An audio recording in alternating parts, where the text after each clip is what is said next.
Tendo uma vida em comum, dia 18. Cada um de vocês faz parte do corpo de Cristo e vocês foram escolhidos para viver juntos em paz. Colossenses 3,15. Como é bom e agradável que o povo de Deus viva unido como se todos fossem irmãos. Salmo 133:1. A vida foi feita para ser compartilhada. Deus deseja que experimentemos uma vida em comum. A Bíblia chama comunhão essa experiência compartilhada. Hoje em dia, entretanto, essa palavra perdeu grande parte de seu significado bíblico.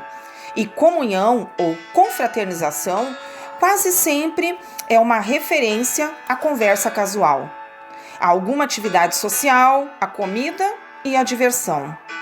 A pergunta: de qual igreja você participa? Significa qual igreja você frequenta? Ficar para a confraternização, normalmente, significa esperar pelo lanche. Comunhão é muito mais que apenas aparecer nos cultos. Significa experimentar a vida juntos.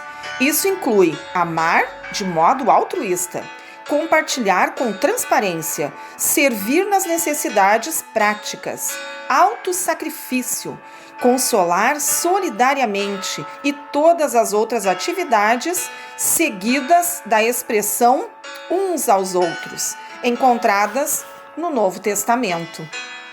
Jesus ensinava dentro do contexto de um pequeno grupo de discípulos. Ele podia ter escolhido mais, mas sabia que 12 pessoas era o número máximo razoável para um grupo em que se pretende que todos participem. Por essa razão, todo cristão deve fazer parte de um pequeno grupo dentro de sua igreja. Um grupo de comunhão nas casas, uma classe de escola dominical, um grupo de estudo bíblico. É nesses encontros que ocorre verdadeira comunhão, não nas grandes reuniões. Se você imaginar sua igreja como um navio, os diversos grupos são os botes salva-vidas presos a ele. Deus fez uma fantástica promessa a respeito dos pequenos ajuntamentos de cristãos. Pois onde se reunirem 2 ou 3 em meu nome, ali eu estou no meio deles. Mateus 18:20. Na verdadeira comunhão, as pessoas experimentam autenticidade. A comunhão autêntica não é superficial. Não se resume a conversas sobre banalidades. É genuína, de coração para coração. Às vezes, chegando ao ponto de compartilhar assuntos íntimos. A comunhão ocorre quando as pessoas se mostram honestas a respeito de si mesmas e do que está acontecendo em sua vida. Elas dividem mágoas, revelam sentimentos, confessam falhas, dão a conhecer dúvidas, admitem medos, reconhecem suas fraquezas e pedem ajuda e oração. A autenticidade é exatamente o oposto do que você encontra em algumas igrejas. Em vez de uma atmosfera de honestidade e humildade, há uma conversação fingida, encenada, politiqueira, superficialmente educada e frívola. As pessoas vestem máscaras, mantêm a guarda e agem como se sua vida fosse bem-sucedida em todos os aspectos. Essa atitude decreta a morte da verdadeira comunhão. Somente quando somos sinceros sobre nossa vida é que experimentaremos a real comunhão. A Bíblia diz: se, porém, andarmos na luz, como Ele está na luz, temos comunhão uns com os outros. Se afirmarmos que estamos sem pecado, enganamo-nos a nós mesmos e a verdade não está em nós. 1 João 1,7. É na luz que os trazemos todos para um lugar aberto e admitimos quem realmente somos. Naturalmente, ser autêntico exige coragem e, ao mesmo tempo, humildade. Significa enfrentar o medo de ser exposto, da rejeição e de ser novamente magoado. Por que alguém correria tal risco? Porque é a única maneira de crescer espiritualmente e ser emocionalmente saudável. A Bíblia diz: façam disso uma prática comum. Confessem seus pecados uns aos outros e orem uns pelos outros, para que vocês possam viver juntos, integrados e curados. Tiago 5,16. Só cresceremos assumindo riscos. E o mais difícil de todos é ser honesto com você mesmo e com os outros. Na verdadeira comunhão, as pessoas experimentam reciprocidade. Reciprocidade é a arte de dar e receber. É depender um do outro. A reciprocidade é a essência da comunhão. Edificar relacionamentos recíprocos, compartilhar responsabilidades e ajudar uns aos outros. Paulo disse: quero que nos ajudemos uns aos outros com a fé que possuímos. A sua fé me ajudará e a minha fé ajudará vocês. Romanos 1:11.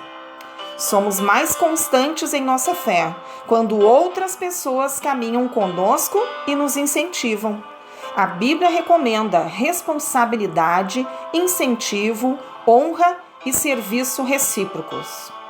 Você não é responsável por todos no corpo de Cristo, mas tem responsabilidades para com eles.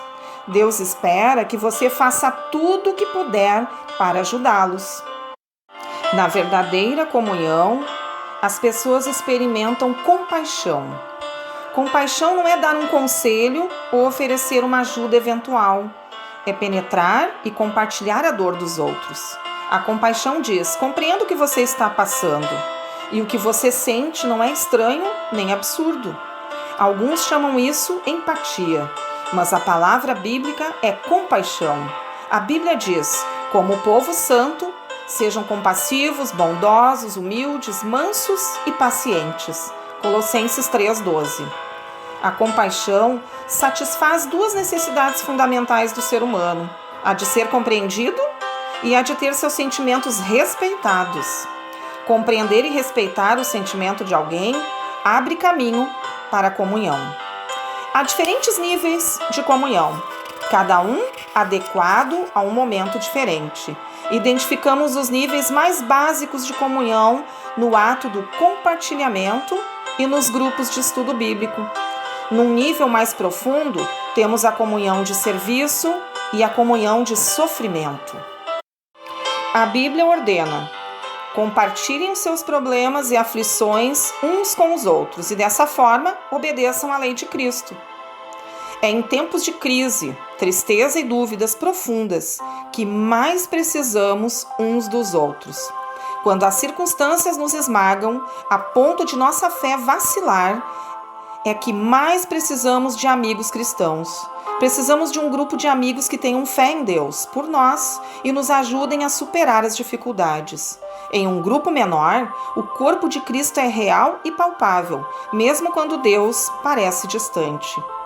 Na verdadeira comunhão, as pessoas experimentam misericórdia. A comunhão é um momento de graça, em que os erros não são criticados, mas apagados. A comunhão acontece quando a misericórdia triunfa sobre a justiça. Você não pode ter comunhão sem que haja perdão. Deus adverte: jamais guardem rancor, porque a amargura e o ressentimento destroem a comunhão. Por sermos imperfeitos e pecadores, inevitavelmente magoamos uns aos outros, depois que passamos juntos por algum tempo. Às vezes, magoamos uns aos outros intencionalmente e às vezes sem querer. Mas, de qualquer maneira, faz-se necessária uma enorme quantidade de graça e de misericórdia para criar e manter a comunhão. A Bíblia diz: vocês precisam ter consideração para com as faltas uns dos outros e perdoar aos que lhe ofendem. Lembrem-se, o Senhor perdoou vocês, por isso vocês devem perdoar uns aos outros. Colossenses 3:13. A misericórdia de Deus para conosco é um estímulo para que sejamos misericordiosos uns com os outros. Lembre-se, jamais lhe será pedido que perdoe alguém mais do que Deus já lhe perdoou. Sempre que for magoado por alguém, você terá uma escolha: usar sua energia e seus sentimentos para buscar vingança ou para encontrar uma solução. Você não pode optar por ambas as coisas. Muitos relutam em praticar a misericórdia, porque não sabem a diferença entre confiar e perdoar. Perdoar é esquecer o passado, confiar tem relação com o comportamento futuro. O perdão deve ser imediato, tenha ou não a pessoa pedido por ele. A confiança é reconstruída com o decorrer do tempo. Confiança exige antecedentes. Se alguém o magoa repetidamente, Deus lhe ordena que perdoe imediatamente. Mas não espera que você volte a confiar imediatamente ou que continue permitindo que tais pessoas o magoem. Elas devem mostrar que mudaram com o tempo. O melhor lugar para restaurar a confiança é no contexto de apoio mútuo de um grupo que promova tanto o encorajamento quanto a responsabilidade mútua. Você experimentará muitos outros benefícios ao fazer parte de um grupo da igreja, comprometido com a verdadeira comunhão. Trata-se de algo essencial à vida cristã e não pode ser ignorado. Há mais de 2000 anos, os cristãos vêm se reunindo regularmente em grupos para buscar a comunhão. Se você nunca fez parte de um grupo ou de uma reunião como essa, não sabe o que está perdendo. Pensando sobre meu propósito de vida, tema para reflexão: preciso de outras pessoas em minha vida. Versículo para memorizar: Gálatas 6:2. Pergunta para meditar: o que posso fazer hoje para me unir a outro irmão de maneira mais íntima e verdadeira?